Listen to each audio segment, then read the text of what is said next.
Hi friends, నేను miss వచ్చాను. ఈరోజు నేను గరిసెకాయలండివి అంటే కజ్జికాయలు చేస్తున్నాను. మీరు ట్రై చేయండి. ఈ పండగకి ఇలా చేసి చూడండి మీరు అందరని. నేను ముందుగా చిన్న కప్పుతో మినపప్పు వేయించుకొని పక్కన పెట్టుకున్నాను. అదే కప్పుతో బాంబే రవ్వ కూడా వేయించి పక్కన పెట్టుకున్నానండి. అదే కప్పుతో నువ్వులు కూడా వేయించుకొని పక్కన పెట్టుకొని ముందుగా మిక్సీలో మనం మినపప్పు వేయించిన మినపప్పు ఇలాగా మిక్సీ చేసుకు అందులో 2 యాలక్కాయలు వేసుకొని 2 యాలక్కాయలు వేసుకొని నచ్చితే వేసుకోవచ్చు, లేకపోతే పక్కన పెట్టండి మీరు. అలా మిక్సీ మెత్తగా ఆడించుకొని పక్కన ఒక బౌల్లో వేసుకోండి.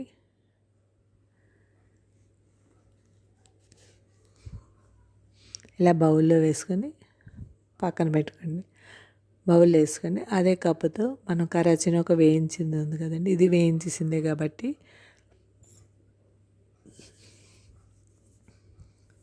అది ఆ కప్పుతో కరాచీనొక వేసుకోండి. నువ్వులు కూడా అలాగ వేసుకోండి. నువ్వులు మనం ఇలా ఎందుకంటే మిక్సీ చేయలేదు, మనకు తినేటప్పుడు పళ్ళ కింద తగిలితే టేస్ట్గా ఉంటుందని అలాగా నువ్వులు అలాగ ఉంచేసాను. 2 జీడిపప్పు చిన్న ముక్కల్లా కోసుకొని అది వేసుకోండి. కిస్మిస్ పళ్ళు వేసుకొని అందులోకి కొబ్బరికాయ కొద్దిగా, నేను కొబ్బరికాయ ముక్క చిన్న ముక్క ఇలా మిక్సీ చేసుకున్నాను. మీకు ఎండు కొబ్బరి ఉంటే ఎండు కొబ్బరి వేసుకోవచ్చు. నేను పచ్చి కొబ్బరి వేసుకున్నాను. వేసుకొని ఇందులో వేసుకోండి. మనం మినపప్పు గ్రైండ్ చేసాం కానీ మినప టేస్ట్ వస్తుందండి. గరిసెకాయ చాలా బాగుంటుంది, మీరు ట్రై చేయండి. ఇందులోనే మనం ఇది మొత్తం అంతా కలిపిన మనం ఇదంతా బాగా కలిపేసుకొని అందులోకి ఒకటి చట్నీ కప్పుతోటి నేను బెల్లం వేసానండి, తురిమిన బెల్లం. అది మీ టేస్ట్కి తగ్గ చూసుకొని వేసుకోండి. నాకైతే కరెక్ట్గా సరిపోయింది ఈ కొలతకి. మనకి కోరిస్ వేసుకున్నాం కాబట్టి చిన్న చిన్న ముక్కలు ఏమన్నా ఒకసారి నొక్కేసుకోండి బెల్లాన్ని. అలాగే ఒక గ్లాసుడు పిండి అండి, కాఫీ గ్లాస్తో నేను మైదా పిండి, అలాగే 2 స్పూన్లు బియ్యం పిండి వేసుకున్నాను.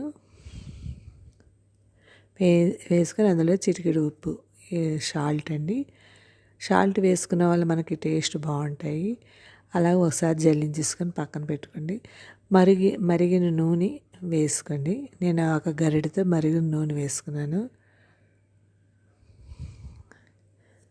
అందులోనే కొద్ది నీళ్ళు వేసి చపాతీ ముద్ద ఎలా కలుపుకుంటాం అలా కలుపుకోండి.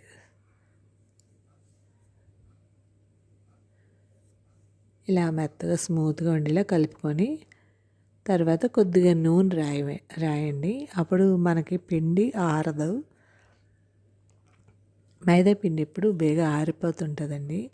అందుకని మనకి ఇలా కలుపుకున్నాక మీదన ఒక చుక్క నూనె రాసుకుంటే స్మూత్గా ఉంటాయి. అది చిన్న చపాతీ చేసుకున్నట్టుగానే మనం కొద్దిగా చిన్న ముక్కలు తీసుకొని ఇలా పూరిలా ఒత్తుకోండి. అంటే మన సైజుని బట్టండి, మనకి ఏ సైజు కావాలంటే గరిసెకాయలు ఆ సైజు. నేనైతే ఈ సైజు తీసుకున్నాను. ఇలా పూరి చేసుకొని అందులో మనం చేసిన ఈ పొడి వేసుకొని అటు ఇటు నొక్కుకోండి. ఇలాగా నీళ్ళు కొద్దిగా రాయండి. అలాగా నీళ్ళు రాసిన వల్ల మనకి ఈ పొడి అన్నది బయటికి పోదు. ఇలా 2 పొరలు అంటుకుంటాయి. అటు ఇటు మడత పెట్టినప్పుడు అంటుకుంటుంది అనమాట. ఒక చుక్క నీళ్ళతో రాసామనుకోండి అది అంటుకుంటుంది అనమాట గరిసెకాయ. అప్పుడు మనకి విడిపోదు. ఏ చిన్న కన్నం ఉన్నా నూనె అంతా పాడైపోతుందండి. అది ఒక చిన్న చిట్కా. ఈ గరిసెకాయ చుట్టూరు ఏది స్మూత్గా అంతా బాగుండాలి, ఏ చిన్న కన్నం ఉండకూడదు. అందులోంచి ఈ పొడి వచ్చేస్తుంది, అప్పుడు నూనె అంతా మాడిపోతుంటుంది. అలాగే నేను ఇవన్నీ చేసుకున్నాను. గరిసెకాయలు చేసుకొని నాకు ఆ పిండికి ఆ గుండకి సరిపోయిందండి చేసుకొని. నేనైతే ఫ్రీడమ్ వాడతానండి, ప్రతిసారి నేను ఫ్రీడమ్ వాడతాను. దేనికైనా ఫ్రీడమ్ వాడతానండి. నాకు 2012లో కొద్దిగా ఒంట్లో హెల్త్ బాగోకపోతే అప్పటి నుంచి ఈ ఫ్రీడమ్ నేను వాడుతున్నాను. అలాగే ఇప్పుడు నూనె మరిగాక ఇది వేసుకోండి. ఫ్రీడమ్తో చాలా బాగుంటాయండి, టేస్ట్ కూడా బాగుంటాయి. మీరు ట్రై చేయండి. అప్పుడు మనం ఒక్కొక్కటి ఇలాగ వేసుకొని ఒకదానికి ఒకటి తగలకుండా చూసుకోండి గరిసకాయలు. ఎందుకంటే ఈ కోణాలు అవి తగిలాయి అనుకోండి, అప్పుడు మనకి ఇవి దానికి కన్నం పడినా, ఒక గరిసకాయ కన్నం పడినా ఆ నూనె అంతా నూనెలోకి వచ్చేస్తుంది పౌడర్ అంతాని. అది రాకుండా జాగ్రత్తగా అటు ఇటు వేయించుకోండి. ఒకసారి ఒక వేపు వేగాక అటు ఇటు తిప్పుకొని వేయించుకోండి. జాగ్రత్తగా వేయించుకోవాలండి. ఇది ఒకదానికొకటి బాగా తగలకూడదు. ఇలాగ చూసారా, ఇలా వేయించుకున్న వల్ల మనకి ఇందులో పౌడర్ కూడా కిందకి పోదు. పౌడర్ కానీ అందులో నూనెలో కానీ పడిపోయింది అనుకోండి, మనకి అది నూనె అంతా పాడైపోయి గరిసకాయలు బాగోవు, నూనె కూడా మాడిపోతుంది.